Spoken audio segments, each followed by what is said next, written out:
Okay, I forgot to mention lots of things to get ready for the turkey drop 2020. So step one is make sure you have a full propane tank. Right there. Step two is make sure you get a burner that has a valve that runs a little bit more than 3 psi. Some of those burners only run 3, 2.5, 3, 4 psi. And if you can hear,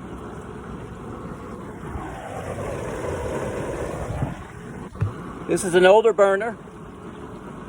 And I don't know, it's running about 7 psi or 8 psi or so, but it's definitely, I've tried the ones with 3 psi, and they take like 2 hours just to heat oil. Lots of oil, peanut oil I prefer. Usually it's 3 gallons, but you want to make sure that you do a water displacement in the pot with your turkey. Measure the water in the turkey a day before. Make sure you get the right amount of water, pour it out, clean your pot out, and then buy the right amount of oil to make sure the turkey is completely submerged. I fashioned a sheet metal shield because I've done this lots of times outside when it's windy and cold and the heat just doesn't generate in the burner on the pot. It gets blown away from the wind and the cold. So I just fashioned a little sheet metal shield. I just crimped together right there.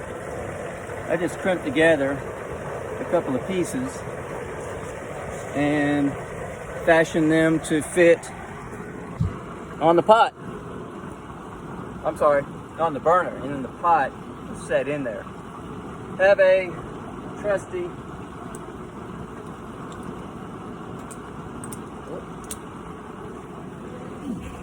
pair of pliers. Have a trusty pair of gloves. And a long meat thermometer for you. You always need to keep an eye on the temperature of the oil and make sure that when you drop the turkey, it's well above 350 because the temperature is going to drop at least 50 degrees, if not 75 degrees when you put the turkey in, depending on the size of the turkey. I don't know if you saw the previous video, but prior to putting the turkey in, I had seasoned it the night before, covered it, seasoned it, put all my preparations on it, prepped it.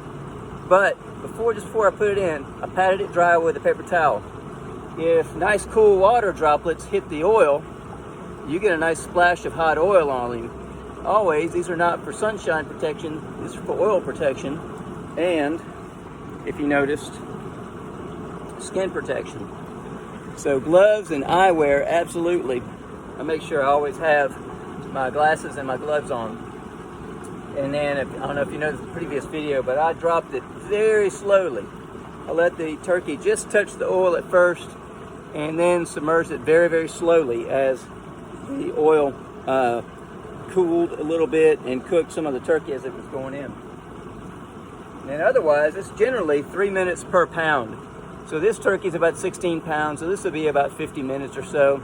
If you want it a little crispier, you can go a few minutes longer. The nice thing about a fried turkey is it usually seals that skin, and if you overcook it a little bit, it doesn't really matter because the inside's still staying very juicy.